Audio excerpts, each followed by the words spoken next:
Sarah, thank you for coming. Thank you. Thank you for hanging out with us. Sarah Smierciak is a researcher and a political economist, and her book, Cronyism and Elite Capture in Egypt, was just published last November. It's an excellent look at the ways in which a small group of business elites during the 2000s and even before then were able to use their connections, their cosmopolitan capital, as you say, to capture a huge share of the country's resources during a period that's associated largely with cronyism. But the book goes way beyond that, and it really gives us an inside look at the way in which foreign flows from the US and the EU, government institutions, elite members of society are able to use their status and their positions of power to really grow their own businesses at the expense of the broader economy. So the book is fascinating, and anyone interested in Egypt's political economy, just the Mubarak years of the 2000s, the reform efforts, neoliberal criticisms, all of these things come up in the book, and there's a lot of really great reporting and case studies. A lot of much better reporting than most journalists, honestly, that comes to this country. Yes. So just the sheer number of stories and case studies and details and anecdotes make it a really, really fascinating read. So thank you for coming and chatting with us a bit about your book, about your experience researching it, hopefully. And we're just really excited to talk to you. Thank you so much for having me. Maybe we can just start with what was sort of the thrust of your book's argument before we get into sort of the more interesting case studies and your experience reporting that out or researching it. Yeah, I think you summarized it very well. I guess some of the novelty that I was trying to contribute, as you mentioned, it's very well known that cronyism kind of dominated the political economy under Mubarak and Sadat, for that matter. But I really wanted to integrate this international angle and to say that it's not just an Egypt thing, right? These international interlocutors were very much involved in that favoritism that was going on during that period. And often the favorites of the international community overlapped with the favorites under the Mubarak regime, right? Those who were close with Gamal Mubarak, who were very convenient, cosmopolitan faces, often spoke the same languages as these international interlocutors, and were just very convenient in promoting this shared agenda of economic liberalization. I was really struck by all of the ways that USAID kept popping into the story. I have to say that from the beginning. You give us really interesting details about how they started the ECES think tank here. Can you talk a little bit about that? What was the role of USAID throughout these years in sort of promoting the neoliberal reform agenda, and why were they seeming to favorite certain individuals? And do you think that presented any kind of issue, or is it problematic? What's your take on their role in all of this? Yeah, I think USAID has a very problematic history in Egypt and in various realms, right? Timothy Mitchell and many others in the field can tell you about the effects that USAID has had on agriculture in Egypt. In my book, what I focused on was in the 90s, yes, the funds that were given to the ECES, the Economic Center for the Egyptian Center for Economic Studies,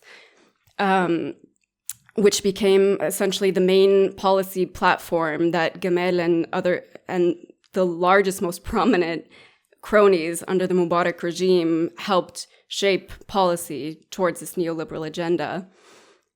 There are several organizations that were established in this period that essentially did the same thing, essentially working with the exact same individuals who were funneled tens of millions of dollars in US aid that were, again, ostensibly meant for the Egyptian public, for the small and medium-sized enterprises.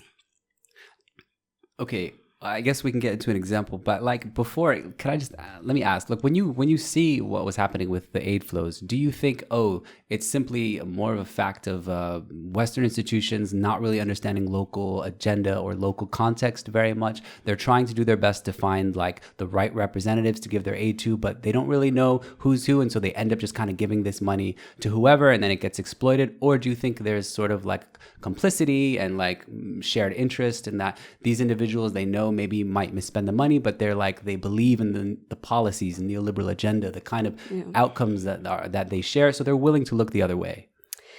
Yeah, I think it's a combination of those things. But I think ideology was really dominating how USAID spent its money and how it allocated funds.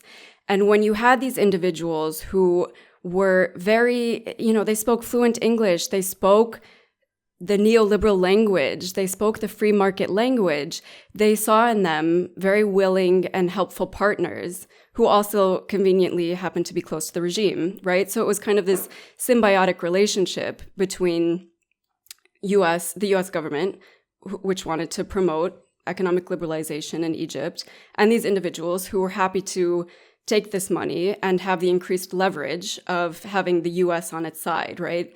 So they can make aid to the Egyptian government conditional on certain policy reforms that would perhaps benefit their own businesses.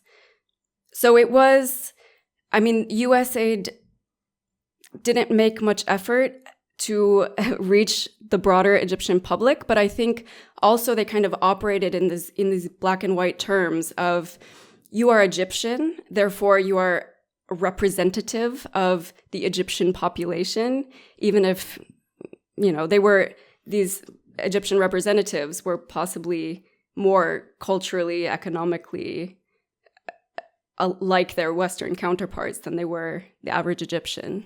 Yeah, I think like throughout what's really clear is that most of these individuals represent a type of broad global elite that has more in common with the US individuals they're working with than anyone in the country that they would ostensibly be helping. And you see it explicitly laid out in the USAID reports, right? It's like Ahmed Az, yes, and Saudi and all of these people who are well-known cronies. I guess in the 90s, they weren't as established as later in the 2000s, but, they're like, these are great private sector actors. They really get the agenda, right? They're really promoting privatization and market liberalization.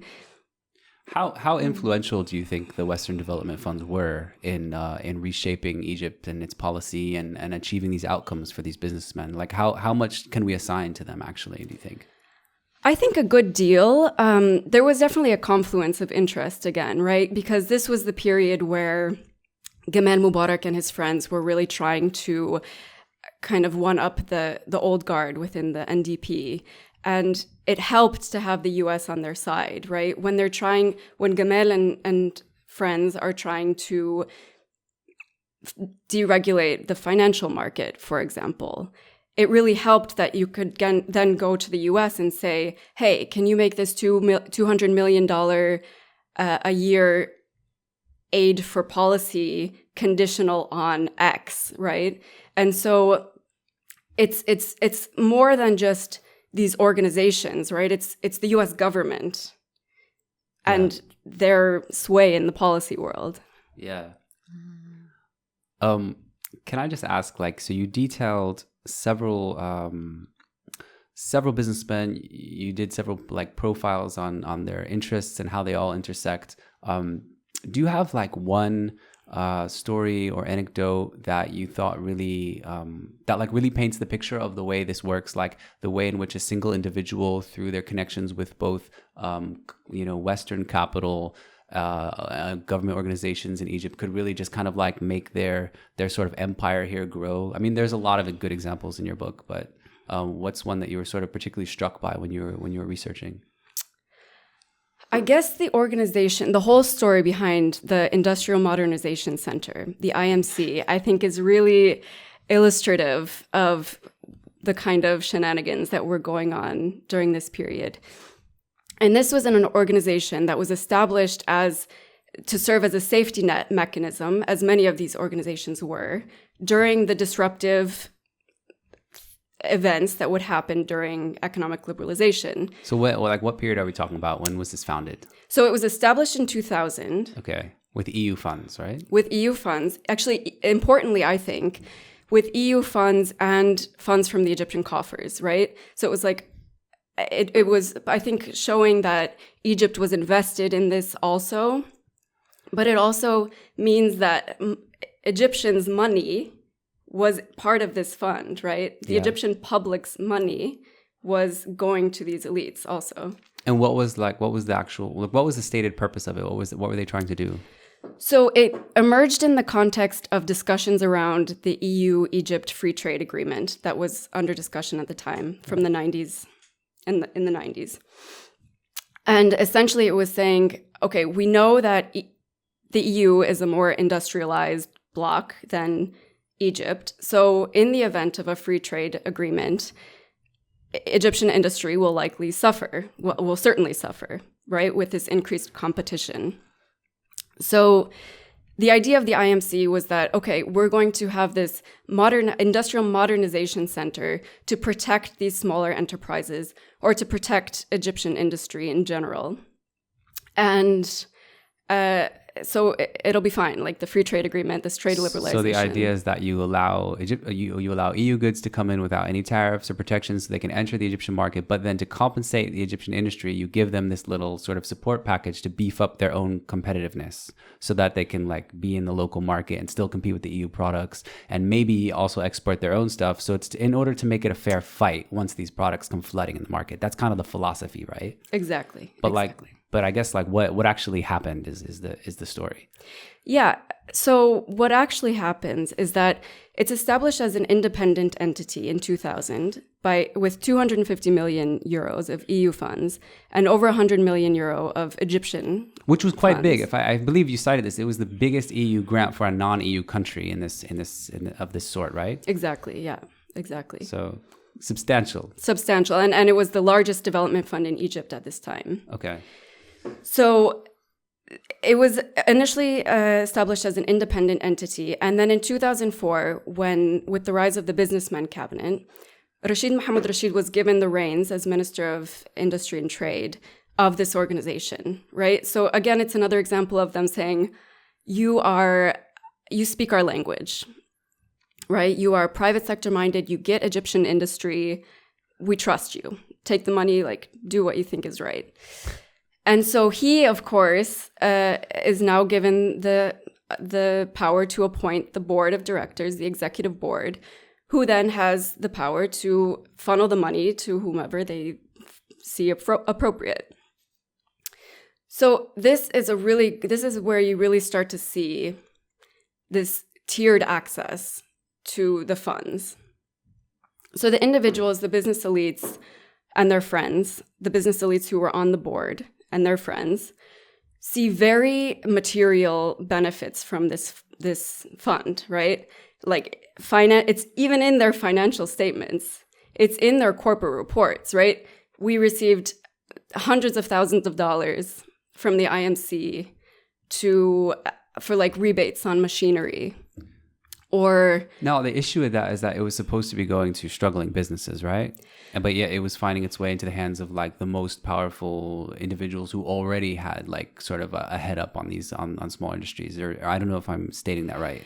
Well, this was another part of the problem with the mandate, is that it was for SMEs and large companies. Okay. Right? So they kind of just like pulled them all together without saying like how much should go to SMEs, how much can go to large companies. And you had other tricky ways of doing things. So maybe you are a business elite, but you have a bunch of these like medium-sized enterprises. You have a lot of money. You don't need state assistance. Right. But yet the money is still going to you. How much of the money ended up going to elites during that program? Was it most of it?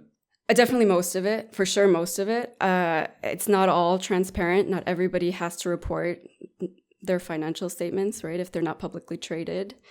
So it's impossible to tell how much exactly, but definitely tens of millions, if not hundreds of millions of dollars. Okay. No. And if someone's listening to this, like, why do we even care? Like, why was that a problem? Well, I mean, so again, going back to this issue of tiered access, right? You had the business elites on the one hand, and these kind of Egyptian SMEs in the abstract on the other hand. And most of my SME interlocutors had never heard of the IMC.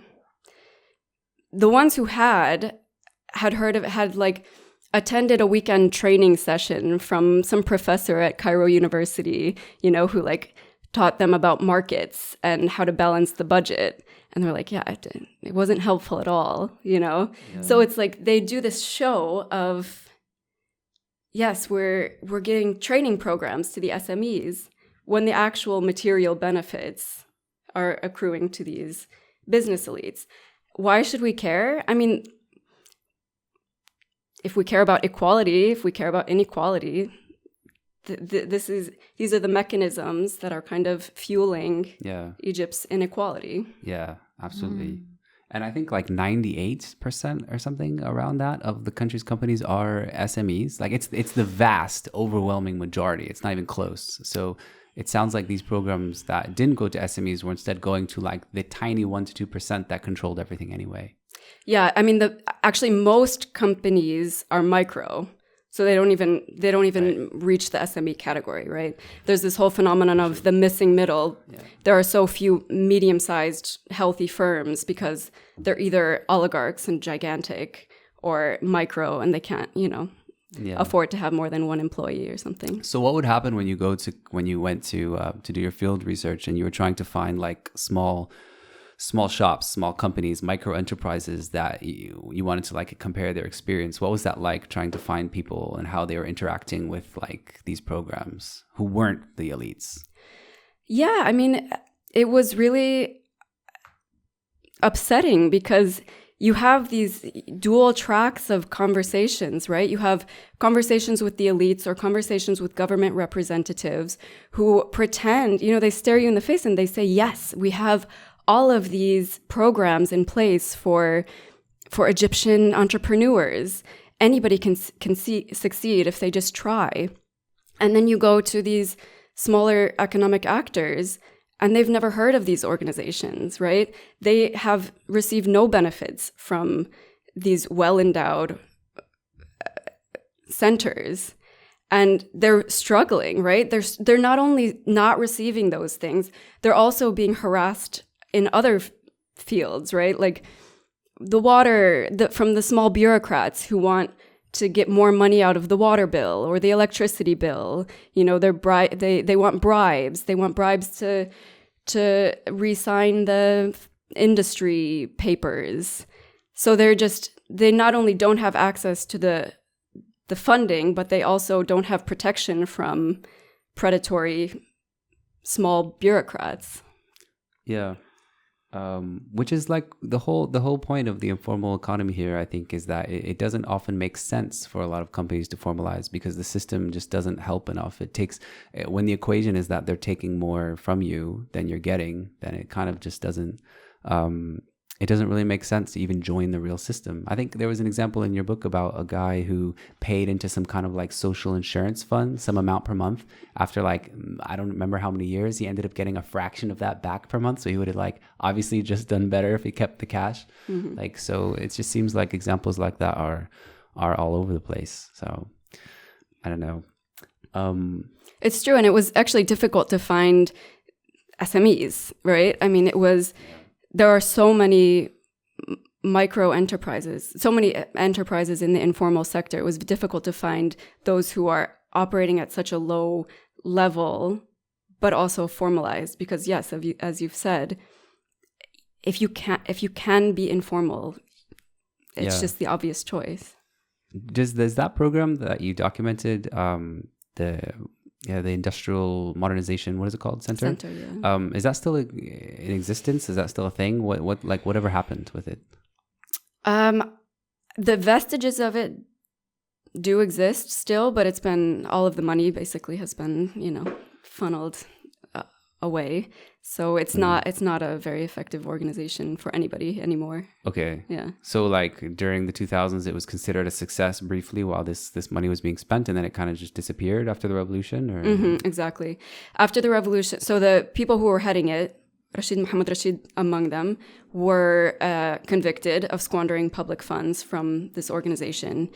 And the leadership was turned over to like some bureaucrats, right? And it became like a state organization. You think basically. The EU ever asked for their money back? No. Okay. No. Do you think they're still funding it? No, I don't think so. I don't think so. But they also didn't have a problem with the way that money was being spent at the time. Why do you think that? Because they were supporting Egyptian industry, right? And again, it's these international organizations dividing the world into Egyptian and non-Egyptian, private sector and state. And that's just a very superficial breakup of the way that society functions. Yeah, I mean, if anything, the Businessmen Cabinet shows that during certain parts of history or whatever, there's no distinction almost between private and public sector. They're essentially just working together as one conglomerate almost. Egypt Inc. So, yeah, was there like you had to kind of for your research, I guess, meet a lot of different like businessmen and like individuals. I mean, you mentioned some of the stories. Were they suspicious of like what you were researching and like what were you trying to get at? Because obviously your work is ultimately going to come out, or did come out, very critical of their entire enterprise. So like, did that put you in any kind of like, difficult situations, or how was it researching this? Because it's a quite sensitive topic. Yeah, I mean, it was stressful, as I'm sure you know, as reporters. It's often stressful when you're trying to dig into something that's controversial. And often, you'd have to go into an interview knowing that this is probably your only interview this person is going to give to you, especially with the bigger economic actors. And yeah, there's a lot of suspicion. Definitely a lot of people thought I was a spy or something. But yeah, you get what you can get. And any of these major associations still active and still getting funding from abroad? I mean, as you guys know, the world of development in Egypt has kind of become more domestic in a way, right? It's more nationalized. It's more of these like presidential initiatives. It's military led. Yes. So instead of the IMC, you have like Haya Karima, or Tahya Masr Fund. And like I think there's a huge initiative to have complete control by the president over these funds, which you don't have. I mean, and you also have you have the IMF loan package, et cetera. I don't think, it's not the same optimism that Europe and the US had about Egypt. That optimism doesn't exist in the same way as having like good partners on the ground. You know what I mean? Like they all know it's military led, right? So in the 2000s, they could at least pretend that they were dealing with the private sector, right? They could pretend that they were dealing with Egyptian private sector businessmen. Yeah, I mean, you want to give money to people that sort of look like you and talk your language, and so like these people were very, very convenient. They served a very important purpose. Yeah. What happened to the IMF money? Is the real question. Which package? which IMF money? Servicing debts. Servicing loans, yeah. I mean, the other thing, like, I'd be interested to know is, since you looked at this period in depth in the early 2000s, and there was also like a lot of reform efforts in it, so it runs pretty parallel to what happened again in 2016. Do you think there were like lessons learned from this period? Are we living the same experience? I mean, like we've obviously the circumstances are quite different in many ways, but it seems like there's always a similar playbook. There's always similar policy options on the table. Why, from your perspective, didn't it work in the 2000s, or did it? And like, what are we supposed to take away from that period when we think about the current program and whether it will ultimately succeed or not? Yeah, I mean, well, as I argue in the book, any reform model that is based off of this neoliberal ideology is not going to have an equitable outcome, right? Any reform model that is based off of lifting government support for the population, reducing government spending for the population, increasing or doing away with financial regulation, right? Making it easier for capital to flow out of the country. This model nowhere in the world has it proven in the past 50 years to create an equitable outcome, right? And in Egypt, we continue down this model. Again, it's not actually what the IMF is prescribing, because of course there is huge military involvement in the economy, and that's not what the IMF is prescribing. But even if Egypt was doing exactly what the IMF was telling it to do, we have no example in the world that says that will make Egyptians better off. Yeah. I mean, the 2000s was probably closer, right, to the playbook that they would have wanted, with private industry taking the lead, right? And many public enterprises being sold off.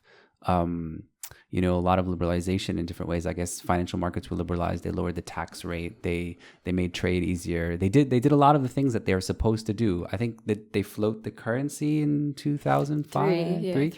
Yeah. I don't have that whole history down. I don't know, but I know like a lot of these measures are very similar to what happened in 2015. Obviously, I mean, the biggest vote of no confidence is the entire country uprising, like in 2011. So obviously it didn't work. Yet it comes around again a couple of years later, and let's just do it again. Like, so I don't know what the solution is. Obviously, Egypt needed funding at the time. But it's just interesting to think that you've been through this experience and the lessons don't ever seem to be learned. Well, it's about priorities, right? I mean, the IFIs have the priority of, and governments, Western governments have the priority of keeping Egypt solvent, of keeping Egypt stable. And of course, we can get into the debate about whether what's going on now is keeping Egypt stable in the medium to long term. Right. But they want loans repaid, right? They don't want economic collapse. So this is where they're coming from. And they're looking at Egypt from a macro perspective. They're not looking at people who are languishing in poverty. Yeah. It's almost it's kind of funny now that you say that it's like a painkiller. It's the same way the medical industry deals with patients. It's the same thing. It's like, oh, we don't have enough foreign reserves. What are we gonna do? Here's some money. Just don't send your immigrants running to Europe or the US, because that'd be too much trouble, But like, it's not gonna really help, the vast majority of people. But who cares? It will keep it stable, It's such a painkiller. But that's how these people who are in charge just deal with things. So, and we just have to sit here and suffer the consequences. It's also easier to call out the problems without having solutions. I don't know what the solution is. I mean, Egypt was like dealing with a currency collapsing, and they had really like little to do. And now they have a sort of a solution, but a shit ton of debt. So, yeah. Yeah, I mean, how you're spending money, how the government is spending money is one area I would call out as highly problematic, right? I mean, you can cut energy subsidies and do something else with that saved revenue, not, what they are doing. So. Yeah. But back to the 2000s. But I guess it's worth asking. I mean, after doing all of this research of that particular period, and then thinking about the last 10 years, how much of it just hasn't changed? I mean, I can say at least it seems like on SMEs, it seems very, very similar. You hear a lot about initiatives, you hear a lot about all of these programs for support, but you don't really actually interact with much of it on the ground, or it doesn't seem like there's been any movement on that. It's hard to tell, frankly. So like, I don't know if you follow it now, but how does that period compare to now? Yeah, I mean, again, you have tons of lip service. I think now actually the Ministry of Industry and Trade has become the Ministry of Industry, Trade and SMEs, right? So you still have tons of lip service towards it, and it gets international financing still. I think microfinance is really on the rise now. Ever since it was, yes. So you're not a fan of microfinance? I'm not a fan of microfinance, no. I mean, especially since it's been commercialized in the 2000s and It's a relatively recent 2013 thing, I think. maybe. I think REFI was the first. Yeah, exactly. Yeah. Microfinance. Was that like an EFG offshoot or something? I don't know. But is there currently now a lot of these like microfinance lenders in Egypt? Tons. Oh, yeah. Okay. There are tons. Some are more above board than others, but all of them are exploitative. All of them, really. So they just give like above market interest rates, like almost like predatory lending because people need the loans. Exactly. I mean, some are more predatory than others, but ultimately, if you're making tens of millions of dollars a year on some of Egypt's poorest and least educated individuals, that's a problematic business model, in my opinion. Yeah, I don't hear a lot about microfinance in Egypt anymore, but I'm not following it. It's usually all just about promoting SMEs. Yeah. So I mean, the two go hand in hand, right? yeah. That's kind of become the new solution to promoting SMEs. Rather than giving them handouts, give them a loan so they can, make their own way. Yeah. One of the other things that strikes me when I'm reading your book is that a lot of these things you write about are technically legal. And that's kind of always the shocking thing. I mean, lobbying in the US is legal and it's destroyed the planet. It's that so many of the things that like have these horrible impacts that we think of as corruption are technically not even corruption. Like did you find that a lot of what you were researching was mostly like just how the law works and why it sucks, or was it like actual corruption? A lot of it was that how the law works and why it shouldn't work that way, right? Obviously, there's a ton of actual corruption too, where they are operating outside of the law. But yeah, I mean, the QIZ agreement, I think, is a really good example of how everything was kind of operating. QIZ, just so people follow in qualified industrial zones, right? Yes. So the tripartite trade agreement between Egypt, Israel, and the U.S. signed in 2004. This agreement, everything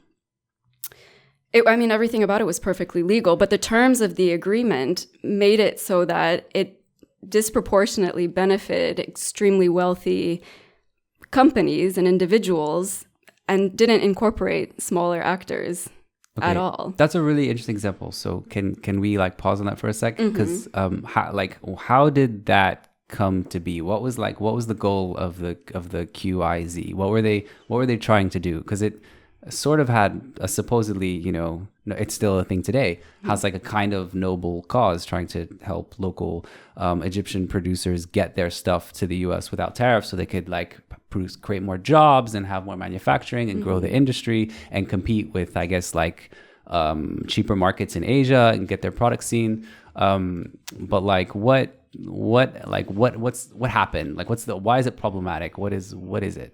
Yeah, exactly. Actually, I didn't even properly explain what it is. Maybe you should actually. Oh, what is the QIZ? Yeah.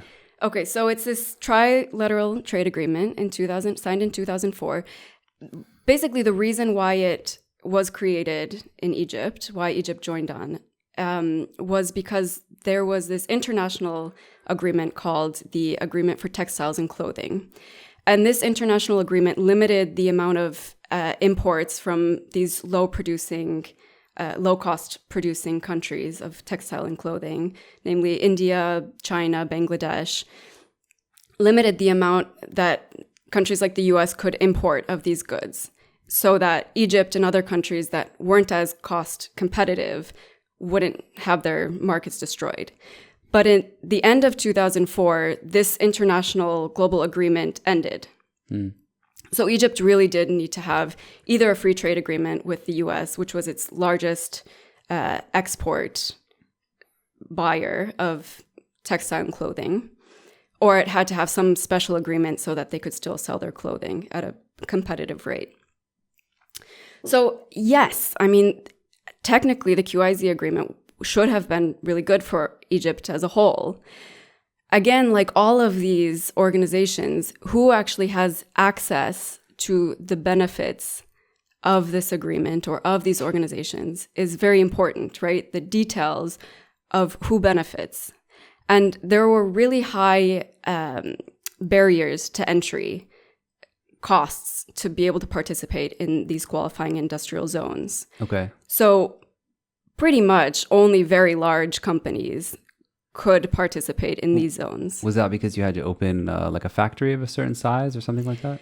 Well, no. So you had these large business elites who had factories in an industrial zone. And of course, these are the ones who are securing the deal. So they say, okay, designate my industrial zone a qualifying zone, right? If I'm a small enterprise out in a different zone, I have to move my entire factory, my entire operation to this qualifying zone. And there were only a number of them, right? It wasn't everywhere, every industrial zone in Egypt is qualifying. And who gets to decide what's qualifying? The elites, right? Also, who decides is qualifying is probably ministers in the cabinet who themselves have businesses that may be connected to those in the zones. No? Isn't there like direct linkages between all these individuals? Often, yeah, often. I mean, but the like power team behind this they were all garment producers. Yeah. Or operating in the garment industry. Yeah. And they also subsequently went on to lead the QIZ committee, right? Which would determine if the factories achieved the stipulations of the agreement, etc. Right. So they were just setting the rules for themselves. Exactly. It was a totally bespoke trade agreement. Okay. Is that still the case today? There has been a bit of expansion. Again, not much. It's still definitely dominated by textile and garments specifically. It's still dominated by large companies. But I mean, just to give an idea, in the first 5 years, so from 2004 till about 2009-10, there were only 200 companies that were able to participate in this. Some of them were Israeli, some of them were Turkish. Not all were Egyptian in the first place. Yeah, we should probably point out that part of the logic behind the QIZ was that they wanted Egyptians to source some materials from Israel. It was like around 10-11%. And that was seen as a way to promote peace between Egypt, Jordan, and Israel as part of the trade agreement. It was like trading partners won't go to war, that kind of logic. And so they set it up with this input requirement. Exactly. But a lot of people played around with the input requirements and basically got the numbers to say whatever they want. So whether anyone actually achieved that, I'm not really sure. You can Google that, I guess. But there's a lot of stuff, I feel like, on the internet about that. I hope, or else I'm just spreading lies. But It's in the book too. So there's a bit in the book about this, right? Yeah. You mentioned the talks between like the percentages and then them like stuffing them with, what was it, like someone made like a packaging materials company or something just to source like packaging. I shouldn't tell the story. What is the deal with that? Yeah, no, that's exactly right. That was one of the examples of how they got around the input requirements, right? What was that? Yeah, so essentially, again, because these business elites needed to create this illusion of inclusion, right, of this is good for Egypt as a whole, it really behooved them to have at least some other people exporting out of these qualifying industrial zones. But a lot of the companies couldn't, right, because they couldn't afford to pay the 10.5% of Israeli inputs, often at a much higher cost than they could have sourced from another country. So to get around that, some of the business elites imported a bunch of cardboard, right, cartons, and then used that for their own exports, and then sold some of the extra cartons and the extra receipts to these smaller, like medium-sized businesses, just so that they could still operate out of the qualifying industrial zones and have it seem like, more people were benefiting than just like 10. Yeah.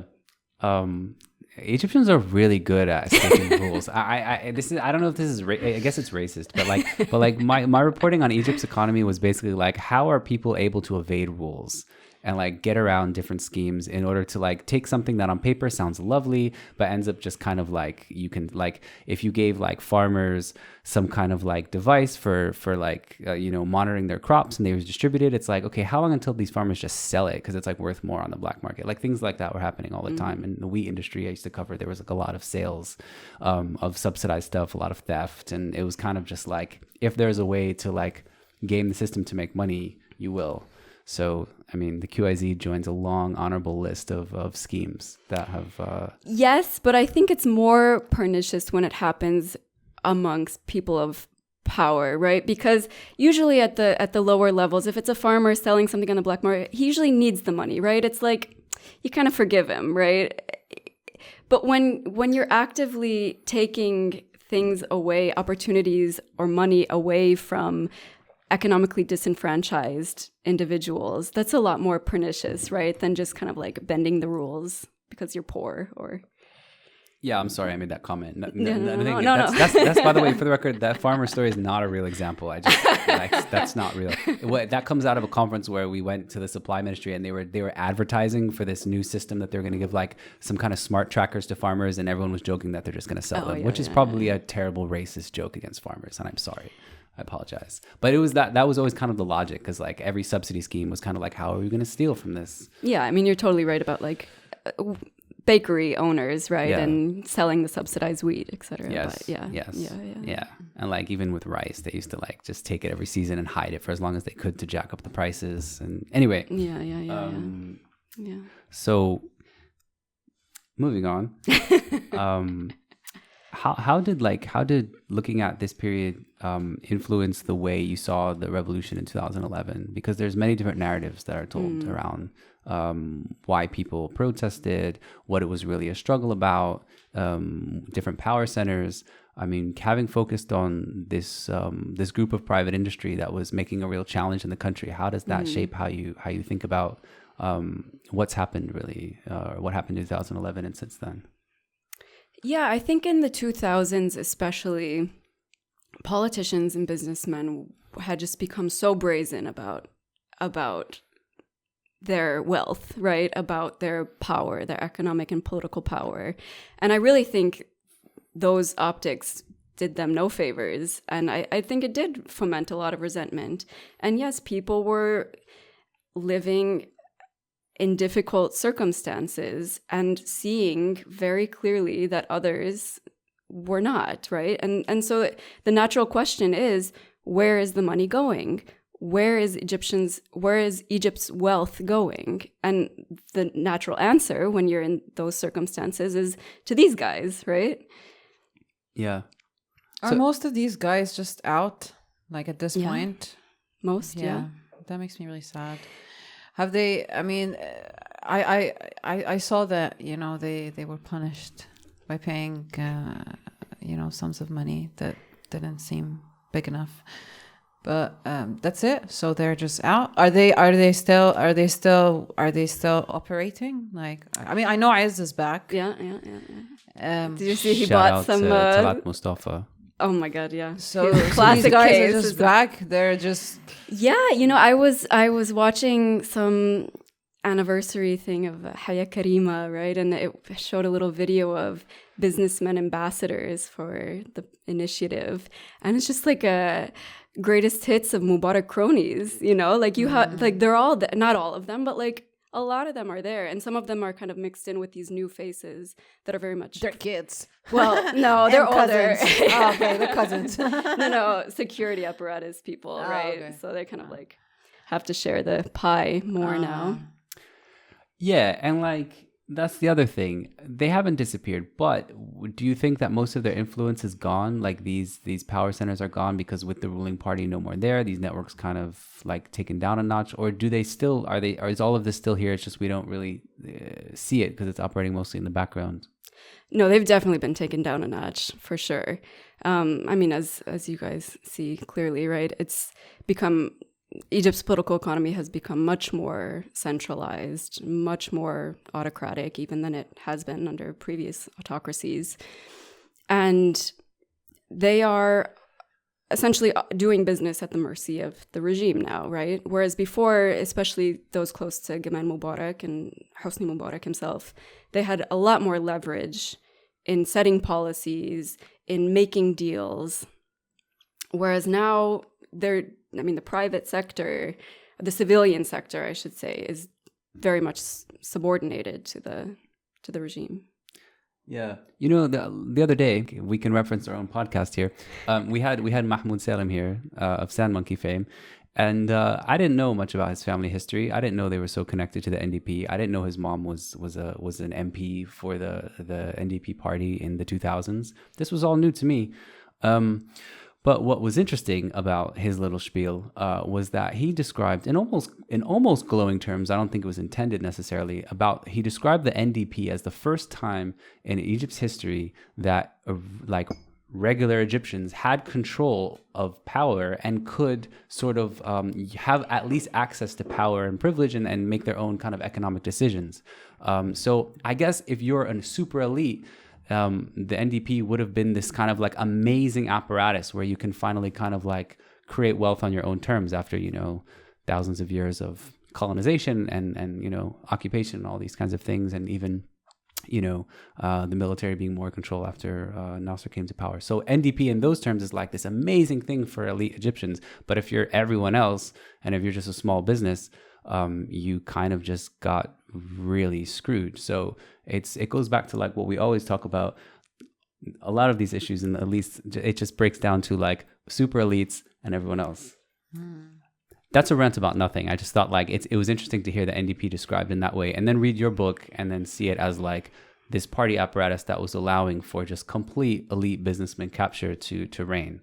No, I think that's a really good observation, you know, and people have different relationships with the state and other organizations depending on where they fit in the socioeconomic scale, right? Which socioeconomic world they operate in. And yeah, the NDP, I'm sure, was really great for some people, right? Was it democratic? No, right? Yeah. Did most Egyptian benefit from it? No. But it at least did create like networks, and it gave the regime like a base of civilian support who had their interests kind of like tied to the interests of the regime directly. So they wanted, like, everyone wanted the ship to float. You could argue that without a ruling party like that, the current regime is almost more vulnerable. There's no power base of like civilians broadly throughout the economy like that. I don't know if that's true.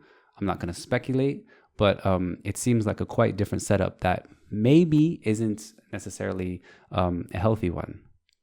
Yeah. If you want to speculate on that, go ahead. Well, I will speculate and say I think the country is worse off now than it was then. And that's saying a lot because I don't think it was in a very good shape then. But yeah, I mean, yeah, in comparison to now, again, it was less centralized. It was less autocratic. There were more people who were able to have a say.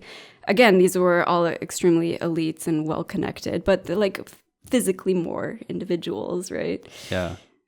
But Egypt always gets a glowing report by the IMF. Yes. It almost seems like it doesn't matter what they do, they're still going to get the IMF is a fucking joke. I mean, yeah. Yeah. I mean, they're just pretending like they're helping these countries right and left, even though there has been no examples of successful scenarios in their history ever. The whole thing is a fucking joke. Like, what are we even doing? Like the greatest, like the stupidest thing about being a journalist during the IMF years here was that literally the IMF could say anything about Egypt and we were required to put it out as a breaking news headline.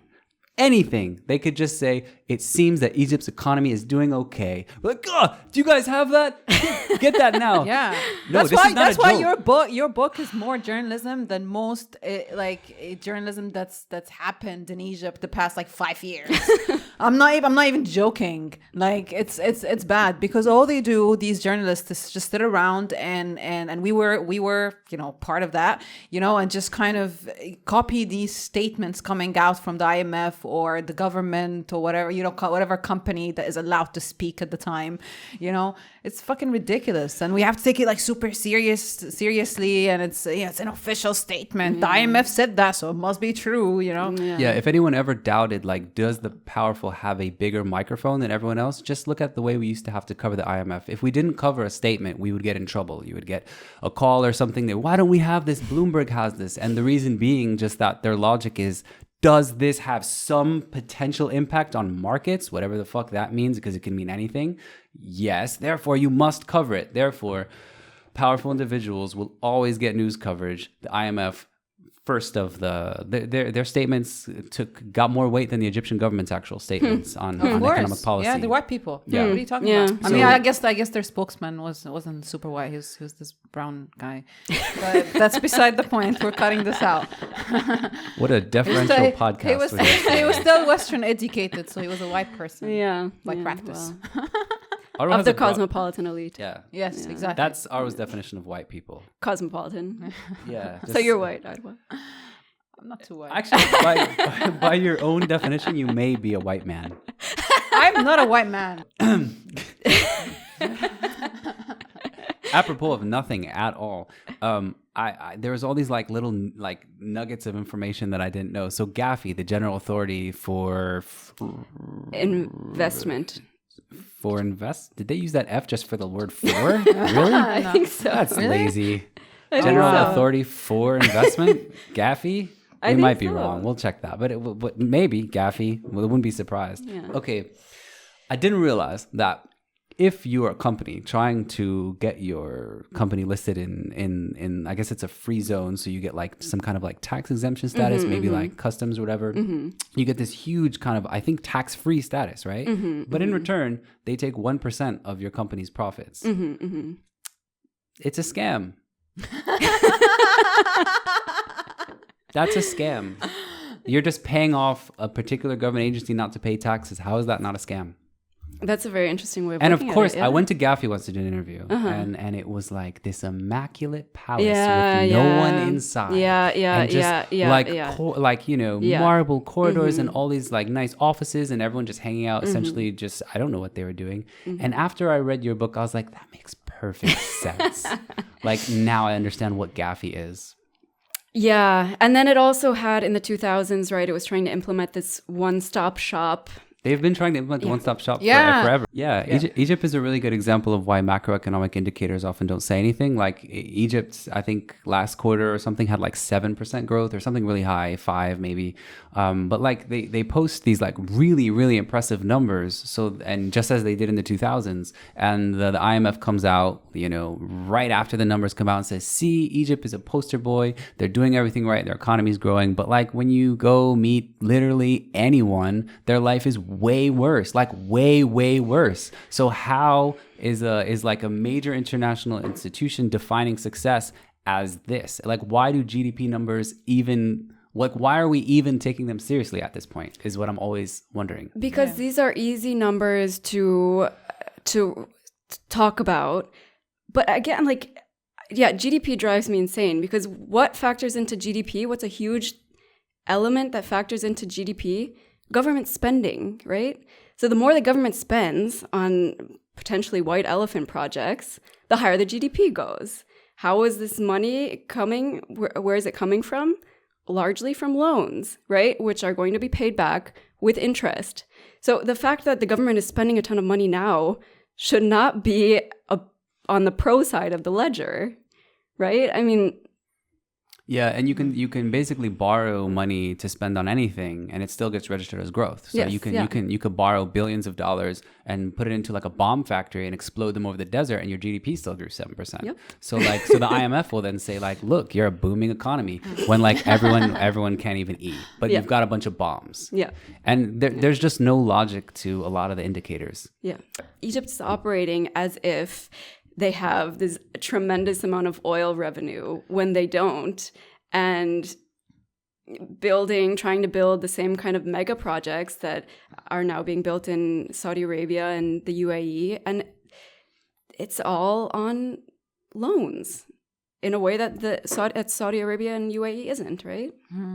So, of course, that's why Sisi would come out and be like, oh, don't invest in real estate, put all your money in a bank and get interest on it. Of course, they want everyone's money in the bank so that the, state can keep borrowing money to build ridiculous things and then just hope for the best. Are we going to play pet peeve game with Egypt's economy? Because I have one.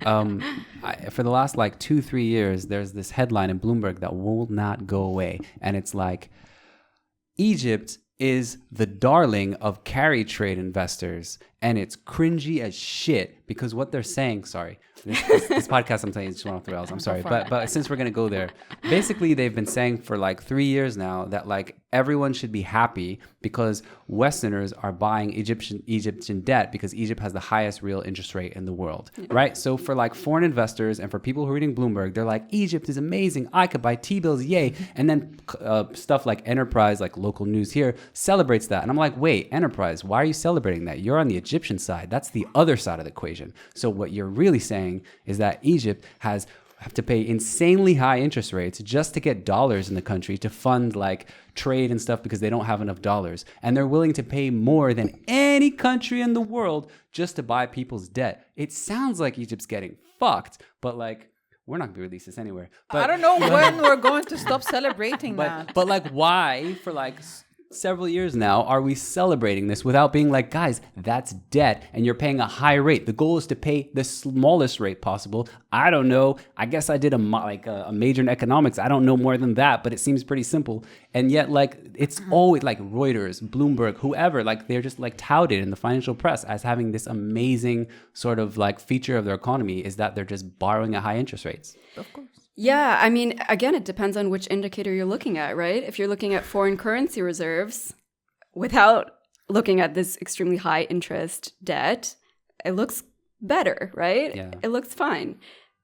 But the other problem is the reserves are built on treasury bills. Yes, yeah. And we don't know what percentage, but some percentage is built on treasury bills, some of which are like as little as 3 months in duration. Exactly. So how much of your reserves are based on bills that someone can just pull out tomorrow? The estimation is about half. Okay, I didn't even know that. I mean, at tomorrow, they're like within the year. Okay. Where are they at now? I think it's like something 40 billion. So about $20 billion can It's just 32 exit. the last time I checked when I started reading the news. Yeah. So it's gone up a bit. Cool. Yeah. It makes sense that it would be about half because we started out, I think, was 18 when we were doing Was really this badly in, like, before the April float. 2020. Oh, before the float. 2015. I think it had sunk down Something to about that. 18. There's a quote huge me on that. exodus, right? There was a huge exodus at the beginning of the pandemic because investors got... Right. And then they jacked up interest rates or kept them high, and then eventually the rest of the world had them low, so they got the money back. That's my very basic understanding. Exactly. Of the And then Egypt was, not closing down its economy. So. Yeah. But then going back to this Bloomberg point that you just made, of course, these newspapers, are going to celebrate this kind of thing because they're part of that triangle where you've got they're part of the corporate elite. You've got you've got their news and their business people and their state people, and they're working together to create this beautiful model that only works for them. So of course Bloomberg is going to celebrate that and celebrate whatever else, fucking deal one of these, big businessmen make here in Egypt or elsewhere. Of course they're going to celebrate it. They don't care how many people get exploited or fired or die in the process, Mm-hmm. And this example of like treasury We're never bills, going to get a job at Bloomberg. Sorry. Yes. No, but it seems like random, but this example of treasury bill buying and carry trade, it's exactly the same logic of your book because you have like this narrative where the people with a lot of money are cashing in and it's a great story for them and everyone's happy. But if you think about like regular people, this is a disaster. This is like your future is in debt and you're going to have to pay it back and there's no money for social services. So like, how is this a positive story? Like it only is if you're more interested in just like the actual gains to your capital, like because you're investing in treasury bills. But for everyone who's not an elite, it's not a good story. Yeah, but I mean, going back to your point about enterprise, who reads enterprise? Many of them probably have invested, probably are making good returns on that investment, right? Yeah. Yes. Yeah. Yeah, exactly. And it's an enterprise. It's an enterprise's favor that businessmen in Egypt do well. So they promote them, and it's in their interest that foreign investors come and buy our debt. So they're all working together, and they just don't give a shit. I mean, this is not going to get promoted on Enterprise, which is a bit of a shame because it's quite widely read. And we did just meet the guy from Enterprise last week because he's a good friend of mine. And we're like, can you please? We're doing an economics thing soon. Listen, can you please put it on your newsletter because we need people to watch us? Disagree with their editorial line, but welcome their marketing if they want to promote us. Yes. I'm not going to change what we say, but if you want to promote us, it's great. We're promoting them, I guess. So.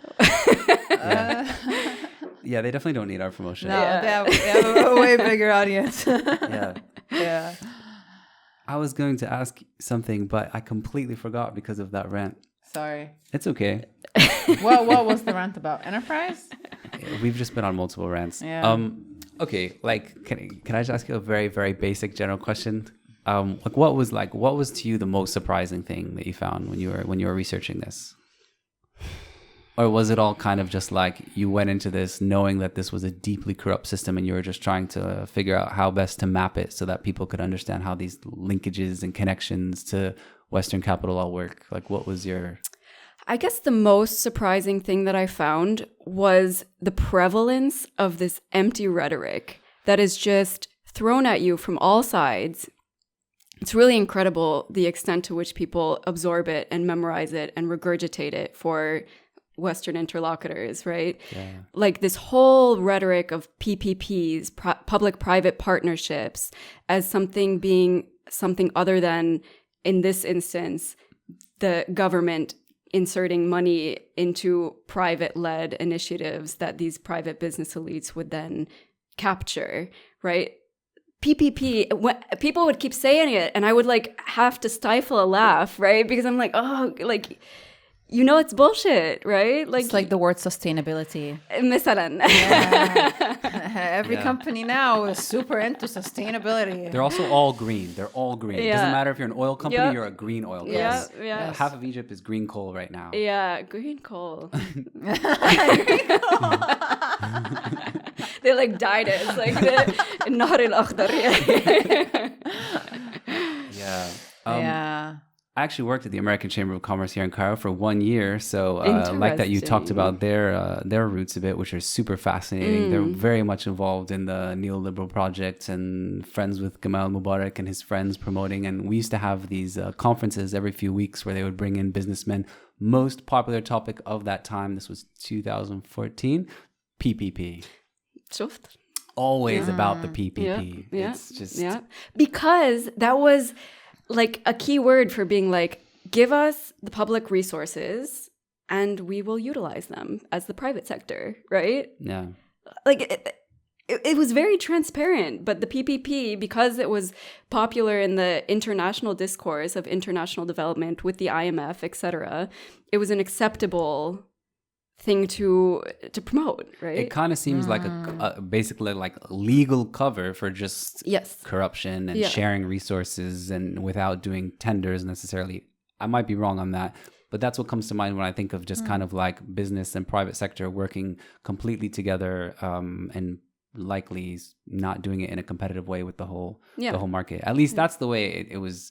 It looks like in Egypt during this period. Yeah. Citing your book.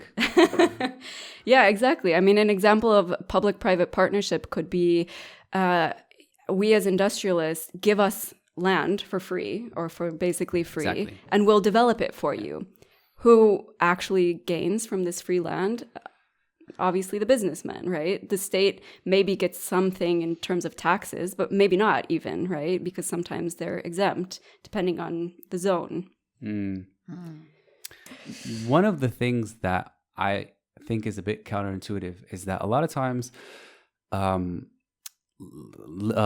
liberalization policies, neoliberal policies, on the one hand are intended to build countries up on their own means, like improve industrialization, things like that, so that they can produce their own goods, regenerate their own currency. But often it does the opposite. It deindustrializes. And I think you mentioned this. One of the famous examples is from the 70s when they had the liberalization period. A lot of people with money, a lot of people who were in industry just started becoming traders and just started importing more because they saw an immediate arbitrage opportunity because all of these trade restrictions came down. And so actually during the period in the 70s and probably in the 80s, Egypt's trade deficit exploded.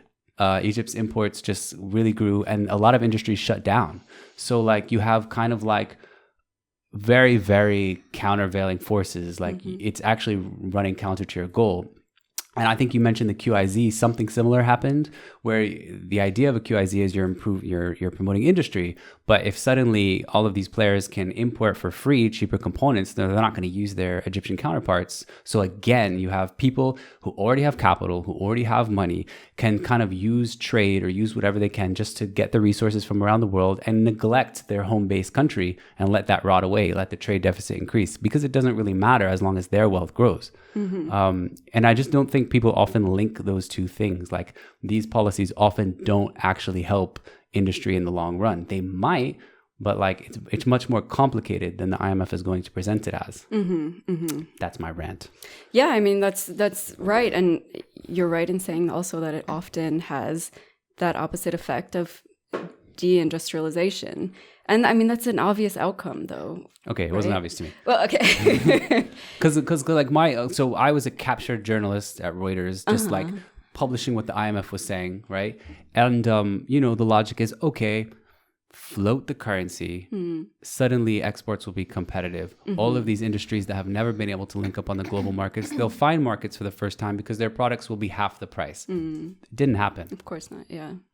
Yeah, I mean, getting your product to market, especially to an international market, is not easy, right? It requires savvy, it requires connections. And if you don't have the right connections, especially in a situation where you need a lot of bureaucratic steps in order to do anything in life or in business, right? If you don't have the connections to be able to hook up to that international market, khalas, you're out of the game. And it's not something that just because of a flotation of a currency you can do overnight. Yeah. People who were already exporting, the already successful companies, were making more money now because their goods became more attractive.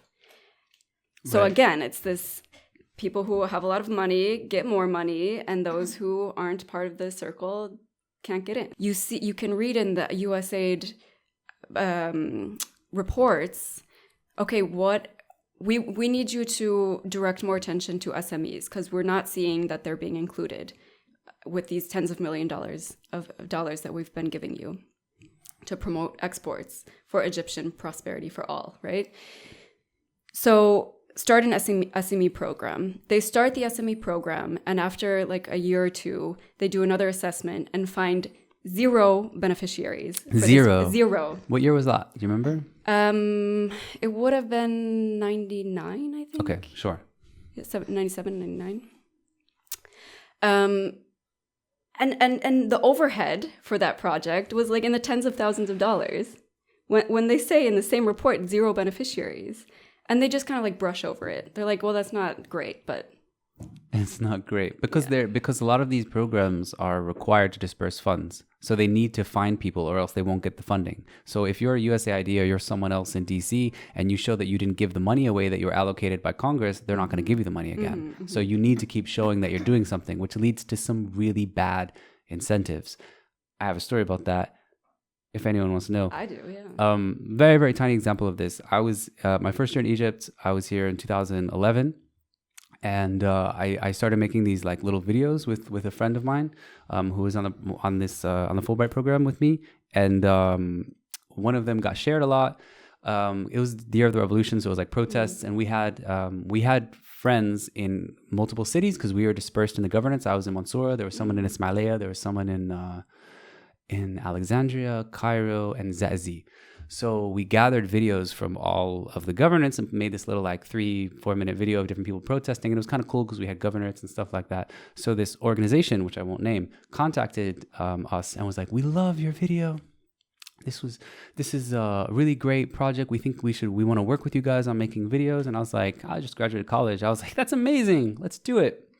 So they asked us to meet them in their Cairo office, and we go in, and they're like, okay, here's the deal. We need 3 videos that are going to promote voting in the upcoming parliamentary elections for women and youth. And do whatever you got to do.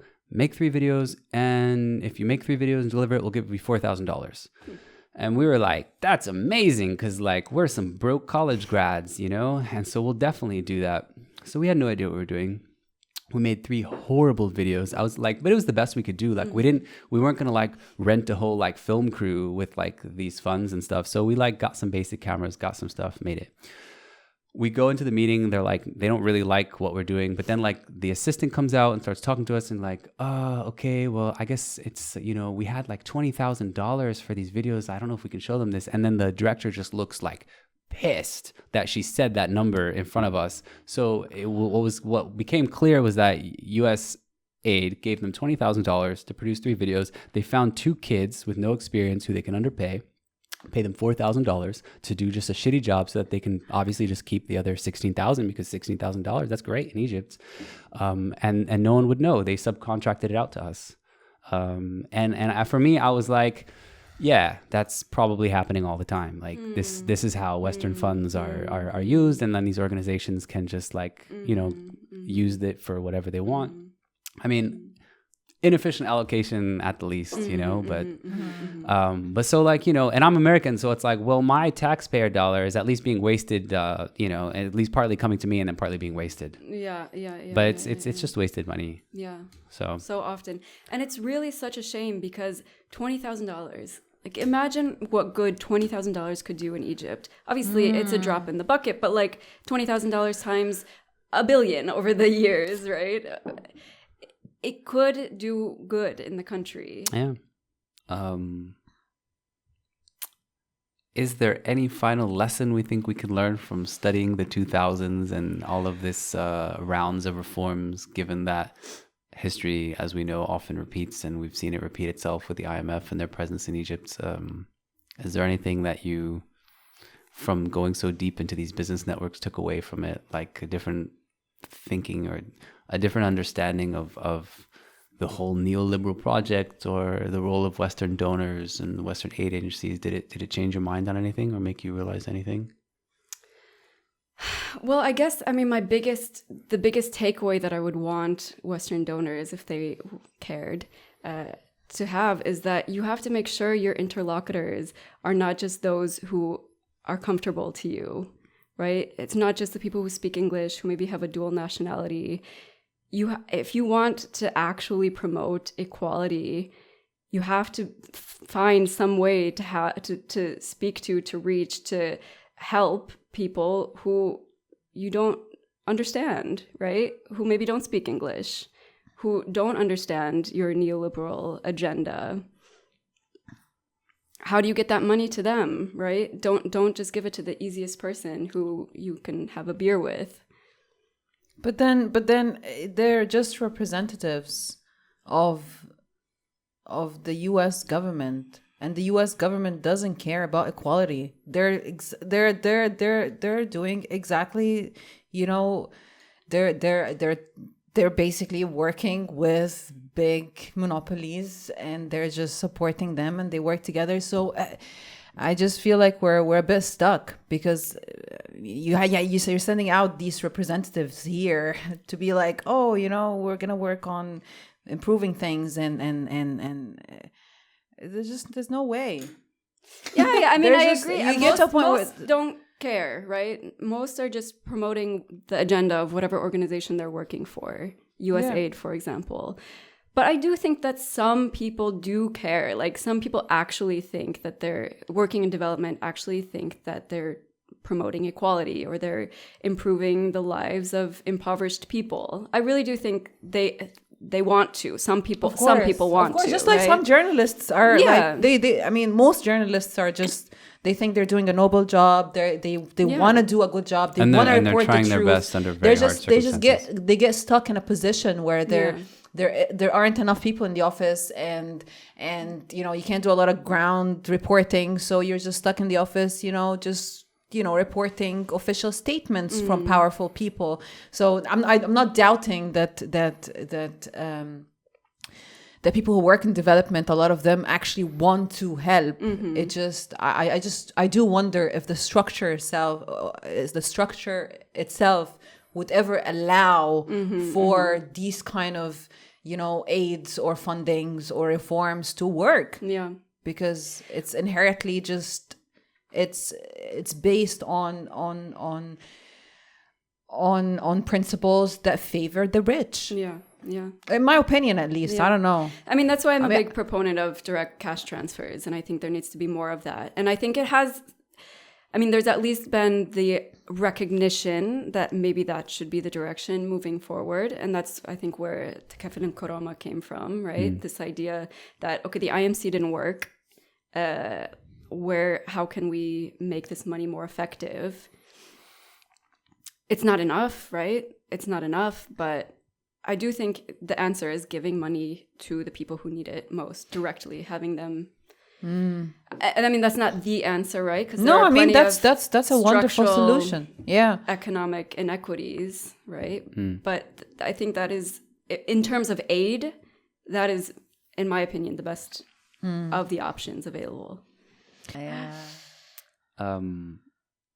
Is there anything else you want to add? Any other stories you want to share? Anything that we missed? Thank you. This has been so fun. Yeah. That's fun too. Thank you so much. And Thank you, Soro. Thank you, guys. hopefully we can talk again, whenever there's a topic to discuss that's relevant. Yes. Yeah. So that'd be awesome. hopefully see you soon. Until then.